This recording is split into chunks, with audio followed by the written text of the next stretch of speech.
যারা অশ্লীল সিনেমা দেখেন, যারা অশ্লীল কিছু দেখেন, দেখার সময় এই হাদিসটা মাথায় আনবেন। কি কয় নবীজি দেখেন, ওয়ানাদাউল মাওয়াজিনাল কিসতা লিয়াউমিল কিয়ামাতি ফালা তুযলামু নাফসুন শাইআ।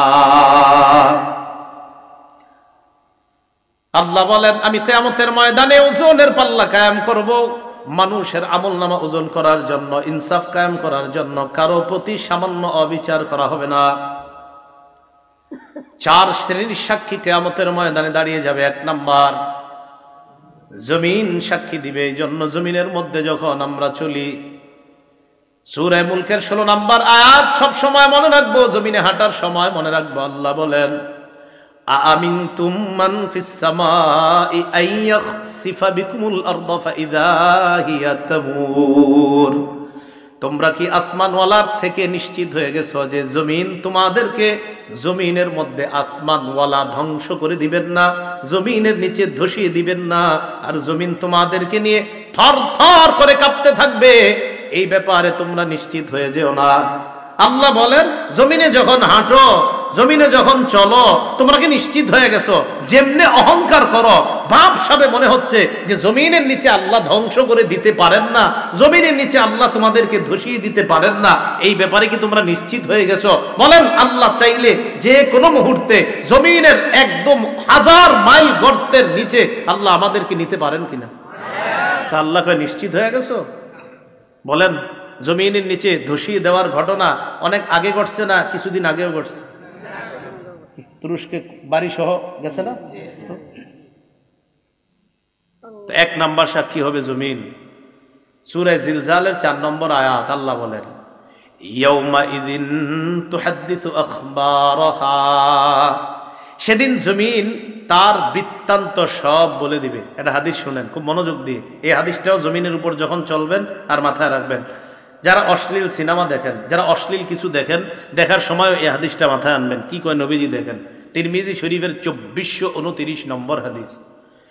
রাসূলুল্লাহ সাল্লাল্লাহু আলাইহি সাল্লাম এই আয়াত তেলাওয়াত করলেন, সূরা জিলজালের 4 নম্বর আয়াত তেলাওয়াত করার পর নবীজি বলেন, আতাদরুনা মা আখবারুহা। তোমরা কি জানো জমিনের বৃত্তান্ত কি, জমিন কি বলে দিবে? সাহাবীরা বললেন, আল্লাহ আর তার নবী ভালো জানেন। নবীজি বললেন, ফাইন্না আখবারাহা আন তাশহাদা আলা কুল্লি আবদিন ওয়া আমাতিন বিমা আমিলা আলা যহরিহা আন তাকুলা আমিলা কাযা ওয়া কাযা ইয়াউমা কাযা ওয়া কাযা। নবীজি বলেন, জমিন এইভাবে বৃত্তান্ত বর্ণনা করবে, আতুশাল অমুক এলাকার অমুক বান্দা ওই সময় এতটা বাজে অমুক দোকানের সামনে দাঁড়িয়ে টেলিভিশনের মধ্যে অশ্লীল সিনেমা দেখছে, মাবুদ আমি জমিন তার বিরুদ্ধে সাক্ষী দিয়ে দিলাম, তোমার কাছে বিচার চাই। সময়, স্থান সব বলে দিবে জমিন। 2 নাম্বার সাক্ষী ফেরেশতা। সূরা ইনফিতরের 10 থেকে 14 নম্বর আয়াতে আল্লাহ বলেন, ওয়া ইন্না আলাইকুম লাহাফিজিনা কিরামান কাতিবিনা ইয়ালামুনা মা তাফআলুন ইন্নাল আবরারা লাফি নাঈমিন ওয়া ইন্নাল ফুজ্জারা লাফি জাহিম। আল্লাহ পাক রব্বুল আলামিন বলেন, তোমাদের সাথে সংরক্ষণকারী যত্নবান ফেরেশতারা আছে, তোমরা যা করো তারা তা দেখে। সম্মানিত লেখকগণ, আল্লাহ এরপর বলেন, পুণ্যবানরা নেয়ামতে পরিপূর্ণ জান্নাতে থাকবে আর অপরাধীরা জাহান্নামে থাকবে। বলি নাউজুবিল্লাহ। এখন আমরা বাঙালি তো প্রশ্ন করে ফেলতে পারি, আল্লাহ বলছে সম্মানিত লেখকগণ থাকবেন, লেখকগণ কি করে? এটা কিন্তু বলে নাই লেখকের কাজ কি, কিন্তু এই আয়াতে তো আল্লাহ বলে নাই লেখে। অনেক লেখক আছে লেখে না। তো এইরকম মনে করেন আমগো বাংলাদেশিরা এই প্রশ্ন করেও ফেলতে পারে যে হুজুর আল্লাহ বলছে লেখকগণ থাকবে, তো লেখকগণ লেখবে এটা কই আছে? তো যেহেতু এরকম বইলে ফেলতে পারেন, এই জন্য এই জবাব আল্লাহ কোরআনে দিয়ে দিছে। সূরা যুখরুফের 80 নম্বর আয়াতে জবাব আল্লাহ দিছে। আল্লাহ বলেন, আম ইয়াহসাবুনা আন্না লা নাসমাউ সিররাহুম ওয়া নাজওয়াহুম বালা ওয়া রুসুলুনা লাদাইহিম ইয়াকতুবুন। তারা কি মনে করে তাদের গোপন কথা আর কানাকানি কথা আমি আল্লাহ জানি না? এমনটা কি তারা মনে করে তাদের গোপন কথা আর তাদের কানাকানি কথা আমি জানি না? আমি আপনাদের সামনে কথা বলতেছি, আল্লাহ কয় এটাও জানি। আমি ওনার সাথে এখন কানে কানে কিছু বলবো, আল্লাহ কয় এটাও জানি। আমি ঠোঁট বলা বন্ধ করব, বন্ধ করার পর আমি মনে মনে কিছু বললাম, আল্লাহ কয় এটাও শুনি, জানি। তুমি ঠোঁট খোলো আর বন্ধ করো। হাদিসের মধ্যে আসছে, হাদিসে কুদসির মধ্যে আসছে, আল্লাহ পাক রব্বুল আলামিন বলেন, বান্দা আমাকে যদি ইনজাকারানি ফি নাফসিহি, বান্দা যদি মনে মনে আমারে স্মরণ করে, দেখেন আমি চুপচাপ আছি এখন, ঠোঁট বন্ধ, বিছানায় বালিশে মাথা লাগায় চিন্তা করলাম, আল্লাহরে নিয়ে শুধু চিন্তা করছি, আমি কিন্তু ঠোঁট বন্ধ, চিন্তা করছি। আল্লাহ কয় বান্দা তোমার চিন্তা দেখতেছি, শুনতেছি, আমারে তুমি মনে মনে স্মরণ করছো। যাকারতুহু ফি নাফসিহি, আল্লাহ বলে যেই বান্দা আমারে মনে মনে স্মরণ করে আমিও তারে মনে মনে স্মরণ করি। আল্লাহ বলেন তাদের গোপন কথা আর তাদের কানাকানি কথা আমি কি শুনি না, আমি কি জানি না? তারা কি এমনটা মনে করে? না না, আমি সব জানি। শুধু তাই নয়, বালা ওয়া রুসুলুনা লাদাইহিম ইয়াকতুবুন, আমার ফেরেশতাগণ তাদের আমলনামা, তাদের কর্মকাণ্ড লিপিবদ্ধ করে নেয়। লেখেনি তো? লেখকগণ শুধু থাকে না, লেখেও। তাহলে বলেন সম্মানিত ফেরেশতা লেখকগণ তারা দেখে, বলেন ফেরেশতা, বলেন ফেরেশতাগণ দেখে, শোনে, লেখে। এখন আসেন, লেখা তৈরি করার পর একটা খাতা, এটা একটা খাতা, এটা একটা খাতা, এই খাতার মধ্যে লেখাগুলো তৈরি হয়ে গেছে, 1 পৃষ্ঠা 2 পৃষ্ঠা, ঠিক আছে না? এবার বন্ধ খাতা। এবার এই খাতা আমলনামা ফেরেশতাগণ আল্লাহর কাছে পেশ করবে কিয়ামতের ময়দানে। এই খাতাটা আল্লাহ বলেন সূরা বনী ইসরাঈলের 13-14 নম্বর আয়াত, ওয়া নুখরিজু লাহু ইয়াউমাল কিয়ামাতি কিতাবান ইয়ালকাহু মানশুরা। আল্লাহ বলেন বান্দার জন্য আমলনামা আমি খুলে দিব, বান্দা তার আমলনামা খোলা অবস্থায় দেখতে পাবে, তাকায় দেখবে সব লেখা। এবার আল্লাহ বলবে ইকরা কিতাবাক, বান্দা কি ঠিক আছে, পড়ো, সব নিজেই পড়ো। কাফা বিনাফসিকাল ইয়াউমা আলাইকা হাসিবা, যা করছো এটির হিসাবের জন্য তুমি যথেষ্ট।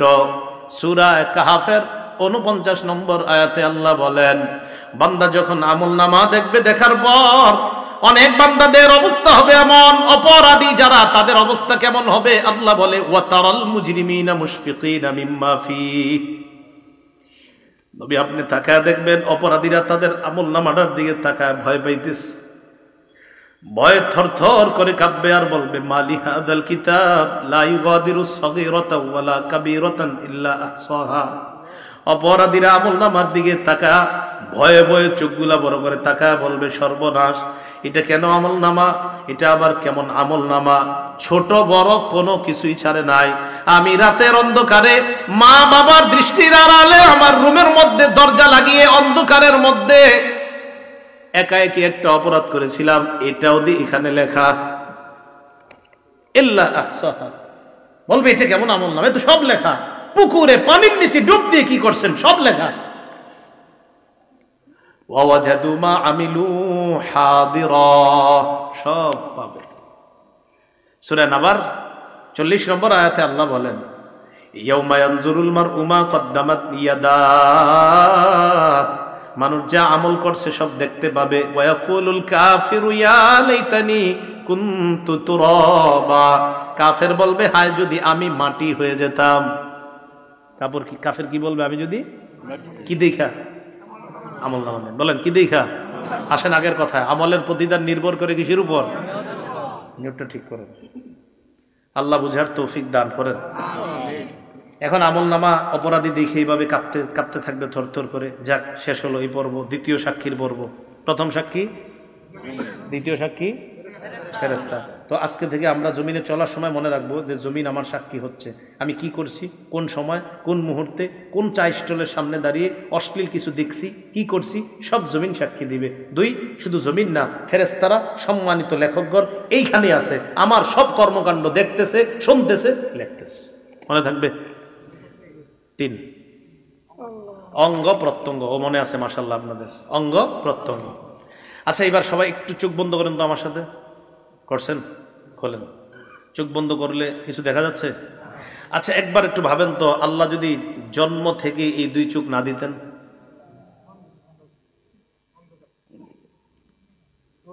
সূরা ইয়াসিনের ৬৬-৬৭ নম্বর আয়াতে আল্লাহ বলেন, ওয়ালাউ নাশাউ লাতামাসনা আলা আ'য়ুনিহিম ফাস্তাবাকুস সিরাতা ফাআন্না ইউবসিরুন। আল্লাহ বলেন, আমি যদি চাইতাম তাদেরকে আমি আল্লাহ তাদের আলো লোপ করে দিতে পারতাম, চোখের আলো লোপ করে দিতে পারতাম। চোখের আলো সরিয়ে দিয়ে আমি আল্লাহ যদি তাদের চোখগুলা চেহারার সাথে মিশিয়ে দিতাম, চলতে চাইলেও তারা চলতে পারতো না। একটু চিন্তা করে দেখো, তোমার এমন করলে কেমন হতো।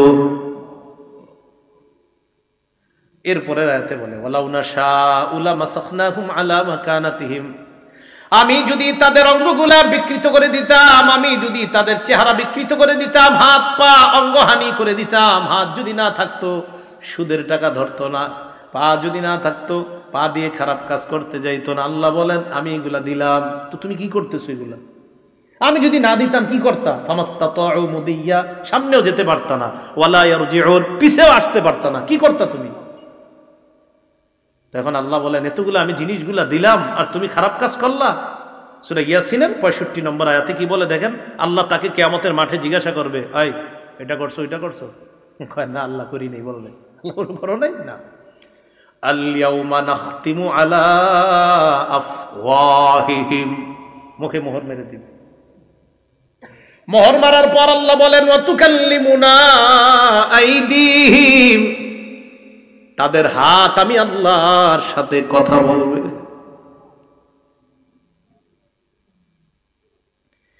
একটু চিন্তা করে দেখেন, হাত যদি আল্লাহকে বলে, আল্লাহ এই হাত দিয়ে ঘুষের টাকা সুদের টাকা ধরছে।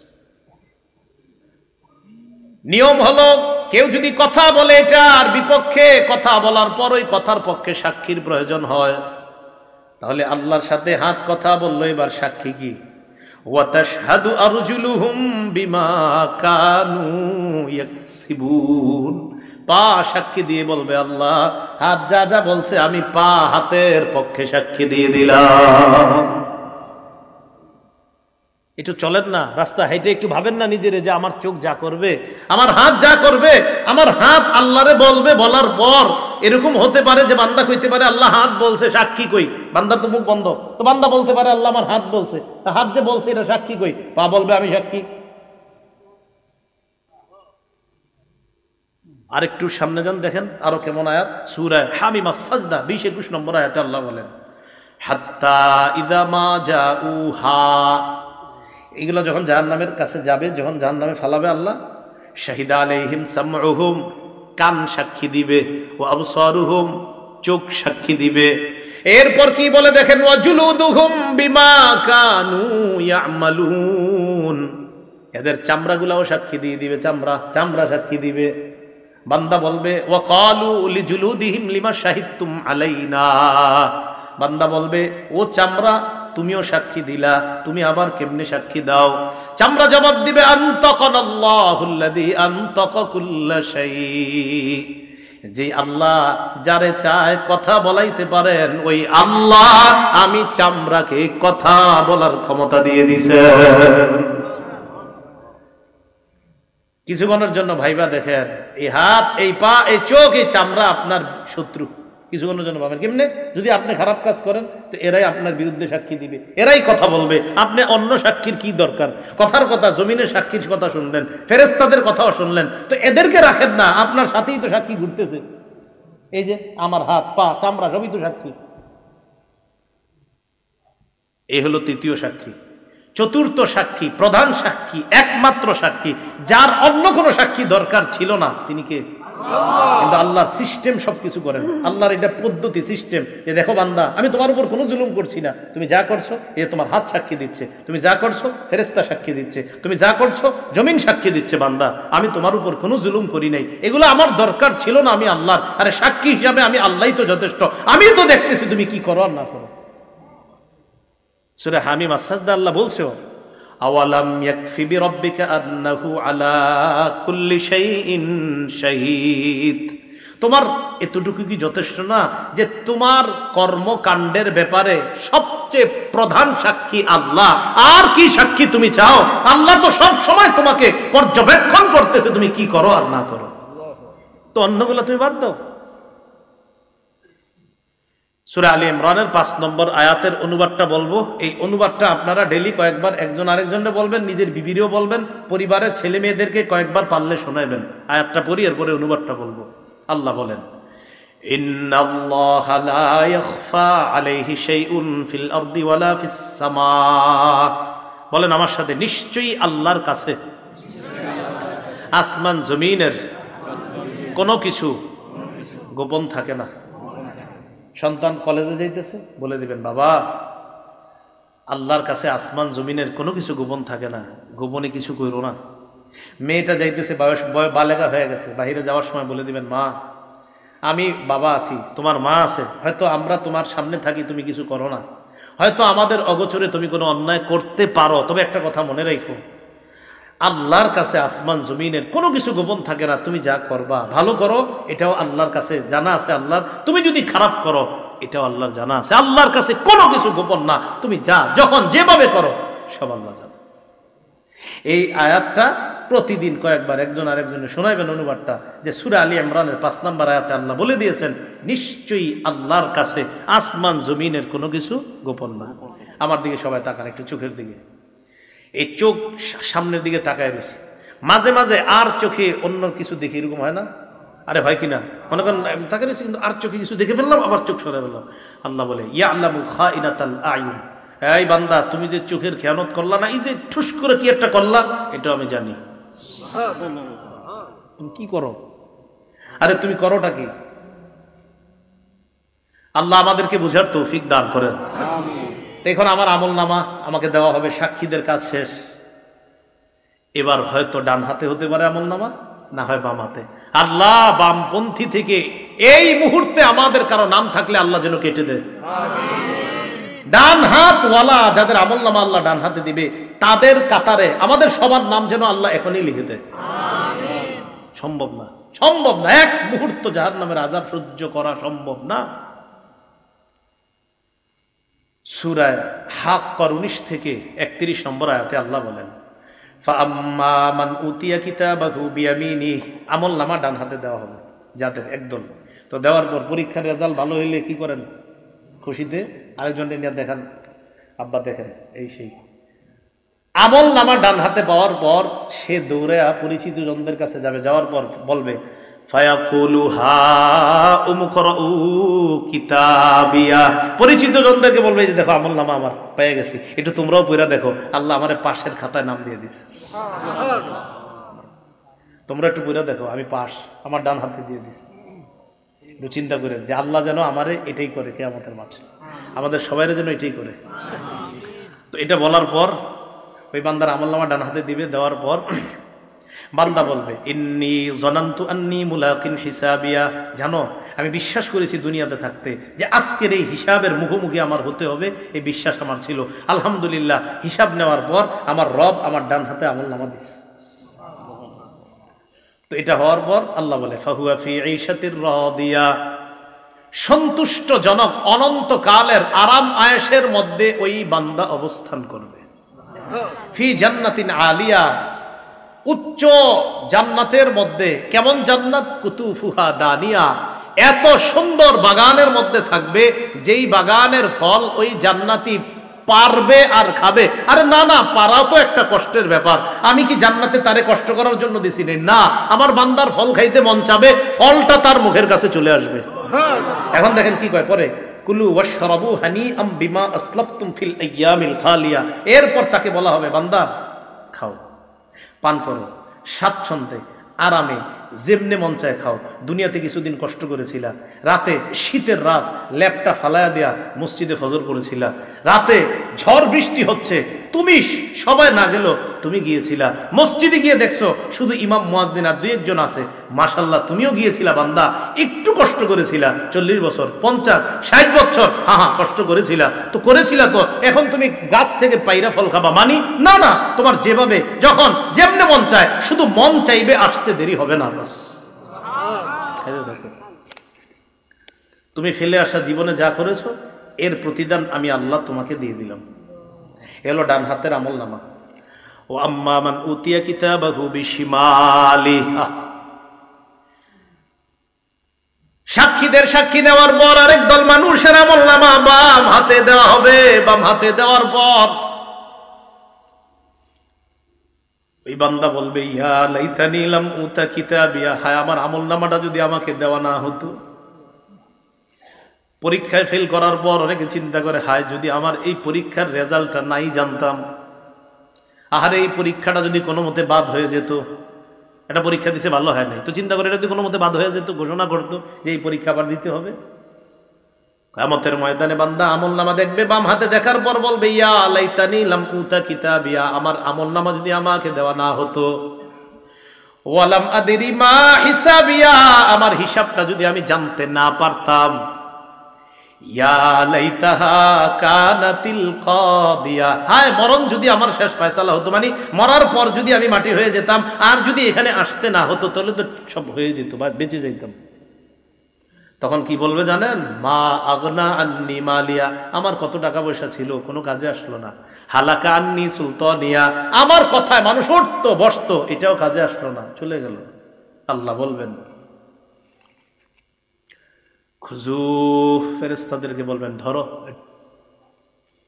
ফাগুল্লু, এটারে বেরি পড়াও। সুম্মাল জাহিমা সাল্লু সুম্মা ফি সিলসিলাতিন যারউহা ৭০ যিরাআন ফাসলুকু, শিকল দিয়ে বাঁধো, যে শিকলের গজ হবে ৭০ গজ। তাফসীরের কিতাবে আছে নাক দিয়ে শিকল ঢুকিয়ে পিছনের রাস্তা দিয়ে বের করে পুরাটা শরীরের মধ্যে পেঁচায়া এই ব্যক্তিকে এইভাবে ধাক্কা মেরে জাহান্নামে ফেলে দেওয়া। বলছিলাম আমার আপনার আমল নামা এটা হয়তো ডান হাতে দেওয়া হবে, না হয় বাম হাতে। তাই আমল আমরা দুনিয়াতে যারা করছি মুসলমান, আমাদের আমলগুলা যেন শুদ্ধ হয়, আর আমলের নিয়তটাও যেন শুদ্ধ হয়। ১ টাকা দান করি সেটাও শুদ্ধ নিয়তে দান করব, ১ লক্ষ টাকা সেটাও পরিশুদ্ধ নিয়তে দান করব, ১ কোটি টাকা এটাও শুদ্ধ নিয়তে দান করব, কাউকে দেখানোর জন্য না। সহিহ বুখারীর বর্ণনায় আসছে ২১১৮ নম্বর হাদিস, আম্মা জান আয়েশা সিদ্দিকা রাদিয়াল্লাহু তাআলা আনহার বর্ণনা। তিনি বলেন, ইয়াগজু জাইশুনিল কাবা, নবীজি সাল্লাল্লাহু আলাইহি সাল্লাম বলেছেন, এক জামানায় একদল মানুষ কাবা ধ্বংস করার উদ্দেশ্যে রওনা করবে। নাউজুবিল্লাহ। ইউখসাফু বিআউয়ালিহিম ওয়া আখিরিহিম, তাদের পূর্বাপর সামনের পিছনের সব মানুষগুলারে ধ্বংস করে দেওয়া হবে, গজবাইশা ধ্বংস করে দিবে। আম্মা জান আয়েশা বলেন, আমি বললাম, ইয়া রাসূলুল্লাহ, ফিহিম আসওয়াকুহুম ওয়া লাইসা মিনহুম, এদের মাঝে এমনও মানুষ আছে যারা তাদের বাজারের পণ্য সামগ্রী ইত্যাদি নিয়ে যাচ্ছে, আবার যারা তাদের অন্তর্ভুক্ত না। মনে করেন ১০০ জন রওনা করছে, এর মধ্যে ৫০ জন কাবা ধ্বংসের নিয়ত, আর ৫০ জন ভালো মানুষও তো থাকতে পারে হুজুর। নবীজি বললেন, আয়েশা, সবাইরই ধ্বংস করবে আল্লাহ, সবাইরই, ভালোগুলাও ধ্বংস হবে। তারপর এখানে নিয়ত কাদের ছিল ভালো, কারা কাবা ধ্বংসের নিয়তে গিয়েছে আর কারা ভালো নিয়ত ছিল এখানে, এটা তো আল্লাহ জানেন। ওই নিয়ত অনুযায়ী কিয়ামতের মাঠে তাদেরকে ফলাফল দিয়ে জান্নাত দেওয়া। কথা মনে থাকবে তো? তাহলে নিয়তের উপর আমলের প্রতিদান নির্ভর করে। সহিহ বুখারীর বর্ণনা ১২৩ নম্বর হাদিস, রাসূলুল্লাহ সাল্লাল্লাহু আলাইহি সাল্লাম বলেন, মান কাতালা লিতাকুনা কালিমাতুল্লাহি হিয়াল উলিয়া ফাহুয়া ফি সাবিলিল্লাহ, এক ব্যক্তি আল্লাহর রাস্তায় লড়াই করে, এক ব্যক্তি আল্লাহর রাস্তায় লড়াই করে। তো আল্লাহর রাস্তায় যিনি লড়াই করতেছে, উনি কোন নিয়তে আল্লাহর রাস্তায় লড়াই করতেছে এটা জানে কে? তো কোন ব্যক্তি যদি আল্লাহর রাস্তায় এই নিয়তে লড়াই করে, আল্লাহর কালিমা এটা যেন পৃথিবীর মধ্যে বিজয় লাভ করে, ইসলাম যেন বিজয় হয়ে যায়, এই নিয়তে যদি লড়াই করে, তাহলে সে প্রকৃত আল্লাহর রাস্তার মুজাহিদ বলে গণ্য হবে। কেন বলেন তো? নিয়ত পরিশুদ্ধ। বলেন নিয়ত পরিশুদ্ধ। এই জন্য মনে রাখতে হবে, রাসূল সাল্লাল্লাহু আলাইহি সাল্লাম বলেছেন, রুব্বা কাতিলিন ফি সাফাইনে আ'লামু বিনিয়াতিহি, আল্লাহু আ'লামু বিনিয়াতিহি। যুদ্ধের ময়দানে সারিবদ্ধ দুই কাতারের মধ্যে মুজাহিদরা দাঁড়িয়ে আছে, কত মুজাহিদরা শহীদ হচ্ছে, এরা প্রকৃত শহীদ কিনা এটা আল্লাহ জানেন, কারণ কোন নিয়তে শহীদ হয়েছে এটা জানেন আল্লাহ। যদি বীরত্ব দেখানোর নিয়তে শহীদ হয়ে থাকে তাহলে তো নিয়ত খারাপ, যদি বাহবা পাওয়ার আশায় শহীদ হয়ে থাকে তাহলে তো নিয়ত খারাপ। হ্যাঁ, আল্লাহর দিন দুনিয়াতে বিজয় হোক এই নিয়তে যারা শহীদ হয় তারাই তো প্রকৃত শহীদ। তাহলে কি বুঝলাম? শাহাদাত নামক ইবাদত, নামাজ নামক ইবাদত, আল্লাহর দিন পৃথিবীতে বিজয় হবে এই ইবাদত, রোজা নামক ইবাদত, হজ নামক ইবাদত, যাকাত নামক ইবাদত, সদকা নামক ইবাদত, আমাদের ছোটখাটো ইবাদত, সব ইবাদত সব আমলের আগে কি শুদ্ধ হইতে হবে? আল্লাহ আমাদের সকলকে পরিশুদ্ধ নিয়তের সাথে যেন আমলগুলা করতে পারি, আল্লাহ তৌফিক দান করবেন। হযরত মুনাজাত করবেন ইনশাআল্লাহ, আখেরি মুনাজাত, আমরা মুনাজাতে অংশগ্রহণ করব। একজন একটা প্রশ্ন দিয়েছেন, প্রশ্নটা কোনো মাদ্রাসার আলেমকে গিয়ে করবেন। হ্যাঁ, যিনি দিয়েছেন কোনো মাদ্রাসার আলেমকে করবেন, প্রশ্ন উত্তর দিয়েন না, ইউটিউবাররা আছে না ঝামেলা লাগাই, প্রশ্ন দিবেন না, প্রশ্ন মাদ্রাসায় গিয়ে করবেন। একজনে লেখছেন একটা জিনিস, ওইটা সঠিক না, একজন একটা জিনিস লেখছেন আর কি, এটা বলা সঠিক না। যিনি লেখছেন বাস আপনি জেনে নিয়ে আপনি অন্যদেরকে জানাই দিবেন, এটা বলা সঠিক না, যেটা লেখছেন আর কি বাস।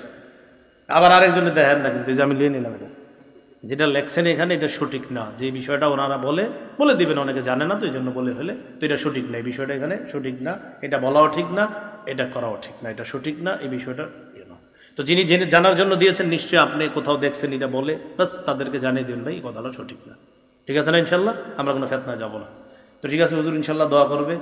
দোয়ার পরে আমাকে বলছে একটা ঘোষণা দেওয়ার জন্য, ওই আপনার আমি যেই পদ্ধতিতে বয়ান করি ওই পদ্ধতিতেই বয়ানগুলা লিপিবদ্ধ করা হয়েছে, প্রায় 8-9 খণ্ড হয়ে গেছে, এর মধ্যে 3 খণ্ড ছেপে গেছে।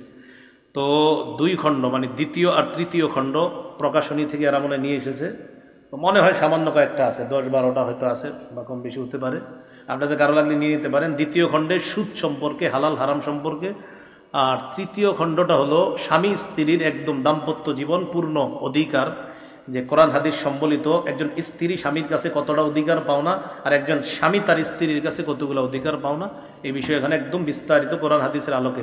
আলেমরাও নিতে পারেন, সাধারণ যারা আপনারাও নিতে পারেন, আর কারো যদি হাদিস মুখস্থ করার নিয়ত থাকে আপনারাও নিতে পারেন ইনশাআল্লাহ। আল্লাহ তৌফিক দান করেন। হুজুর মুনাজাত করবেন ইনশাআল্লাহ, এরপর আমরা উঠবো।